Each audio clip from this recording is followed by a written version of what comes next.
கவலைப்படாதமா, நாய்கடிக்கு நல்ல வைத்தியர் பக்கத்து ஊர் நல்ல முத்துதான். உடனே அழைச்சுக்கிட்டு போ, இல்லனா பைத்தியம் பிடிச்சிரும். அப்படியா? சீக்கிரம் போமா. அச்சரை ஆகுதுங்க. வாமா, என்ன ஆட்டோட வர்ற? அசலூரா? ஆமாங்க. இந்த வட்டாரத்தில் இந்த வைத்தியனை விட்டா வேற வக்கியாது. உடம்புக்கு என்ன? எனக்கு ஒண்ணு இல்லைங்க. உனக்கு ஒண்ணு இல்லன்னு எனக்கு நல்லா தெரியும். முகத்துல தெளிவு இருக்க. வேற யாருக்கு? ராமு கால நாய் கடிச்சிருச்சு. நாய் கடிச்ச ராமு எங்க? இதோ.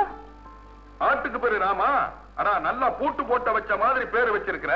இங்க பாருங்க. ஐயோ, அடாடா, பலமா கடிச்சிருக்குதே. நாய்க்கும் நல்ல காயங்க. அப்படியா? முதல்ல ராமுவை கவனிக்கிறீங்களா? ராமுவை பத்தி நீ ஏன் கவலைப்படுற? நாய்க்கடி நல்ல முத்து இருக்கிற வரைக்கும் நீ கவலைப்படாத.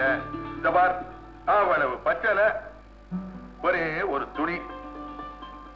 இதா அவுத்துற வேண்டியது. இந்த பச்சலைய வச்சு கட்டிட வேண்டியது.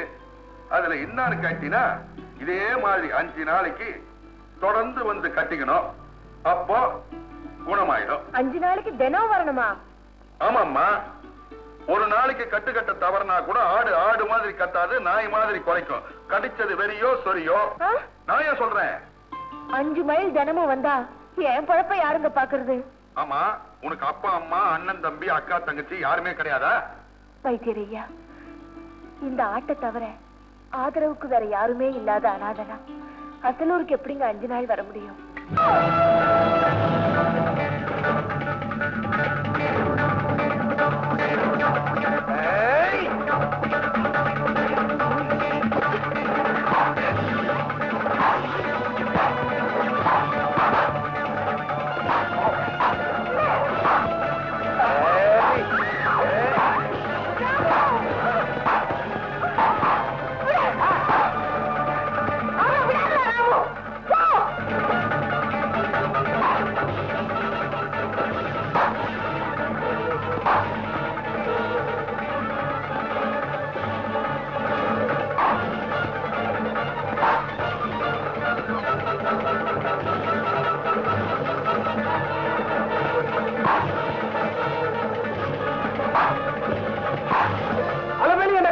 உன்னை கையெடுத்து கும்புற என்ன காப்பாத்து.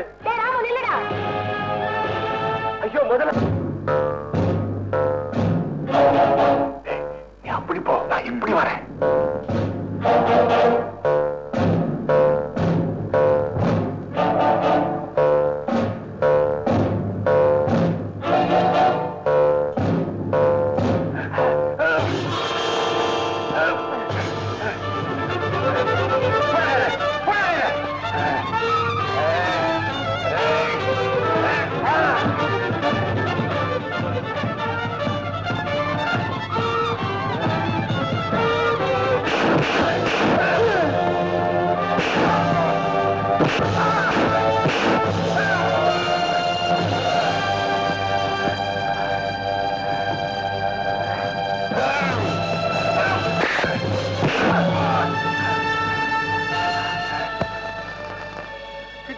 நெருங்க முடியலையே, தாயத்தை எப்படி அவுக்கிறது? சுத்தி செத்தைய போட்டு நெருப்பு வச்சு கொளுத்திட்டா ஆட்டோடு அதுவும் சேர்ந்து எரிஞ்சு சாம்பல் ஆயிடும்.